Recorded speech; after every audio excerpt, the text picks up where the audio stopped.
In Chapter 18, we look at the middle and passive for the first time.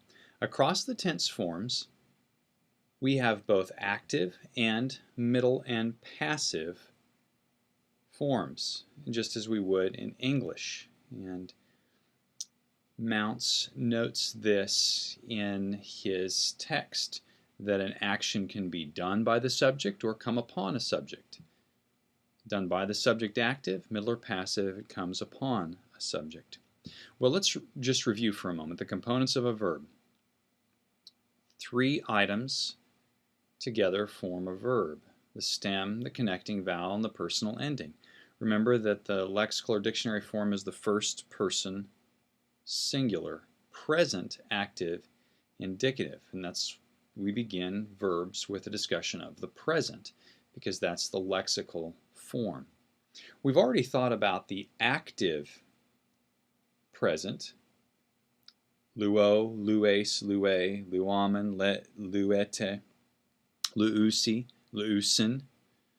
And now we begin the passive.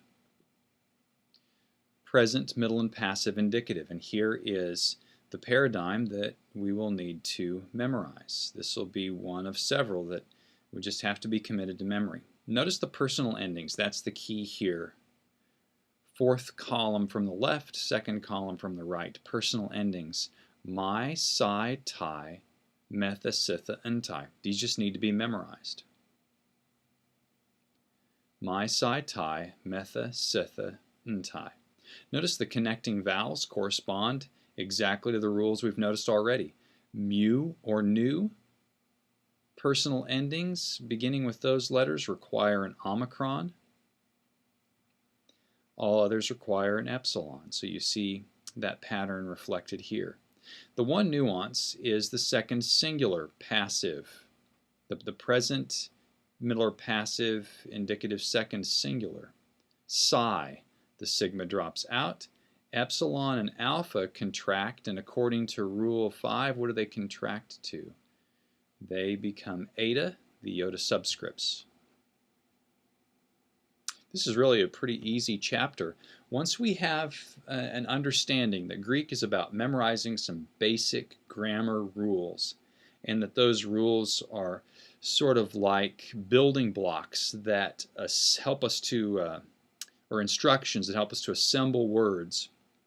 If you built Legos as a kid or something along those lines, you had to follow specific rules to get that kit to be assembled according to what you wanted it to be, what the item that you purchased.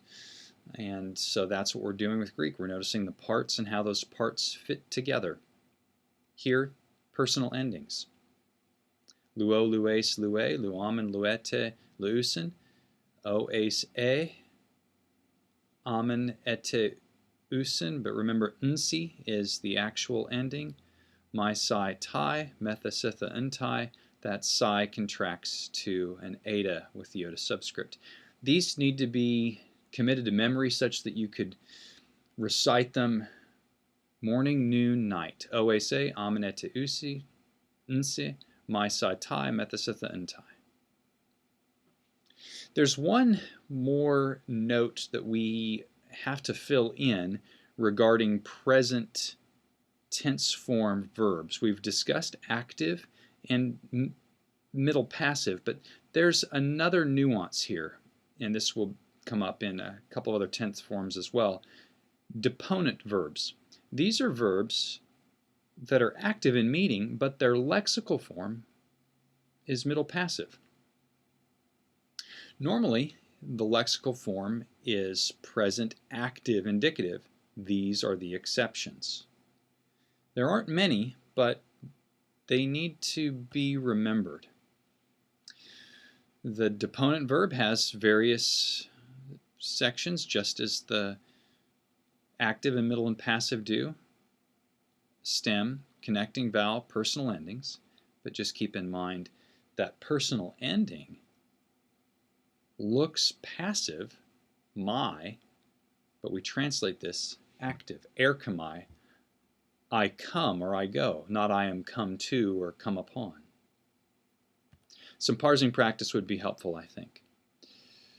Notice the inflected word on the left. That's what you would find in the Greek text. We need to, when we see one of these words, be able to identify person, number, tense form, voice, mood, and lexical form. Go to the third word down there, lue. It's second singular, present. Again, middle or passive because that sigma drops out. Contraction takes place with the result that the contraction is an eta. The epsilon and alpha become an eta, and indicative of luo. The deponent verbs here, erchomai, first person singular, present, it's deponent. That will be its voice. It's not active or middle passive, it's deponent, indicative of erchomai. Erkeste, also from erchomai, second plural, present, deponent, indicative, passive in form, active in meaning. The master verb chart then, you've seen this in Mounts and we'll see it as we continue on. The tense, present, middle passive that we've added this week, at present tense stem, the connecting vowel, omicron or epsilon, primary middle passive personal endings, just as we have seen already. Let's run back to those personal endings again. This is the most important thing you'll want to know. Oese, aminete, usir, nse, maisai, tai, methistitha, and tai. Have that, you're going to be a long way down the road. Well, we've looked here at the master verb chart. Now, vocab starter for the week. Again, be creative with that bridge. Do whatever you can to help you to memorize those words. Apokrinomai, crin. Kind of rhymes with cringe there. It makes me think of cringe. A paw, someone's paw coming upon me. I cringe. I may need to answer them. A paw, I cringe. When a paw comes upon me, I answer. If a parent coming upon a child, their paw cringes them. What did you do? That child needs to answer. Apokrinomai. Day or daylight, it is necessary. Day. Dunamai. Dynamite, I am able. I'll do this with each vocab section, give you the first 3 words or so, and hopefully that will help you to just have a frame to create some bridges. Again, sight, smell, sound. And then put these on a voice recorder of some kind. You will be able to memorize hundreds of words in probably just a couple of months if you did this. Best wishes to you, and I pray the Lord's blessing on you in your work this week.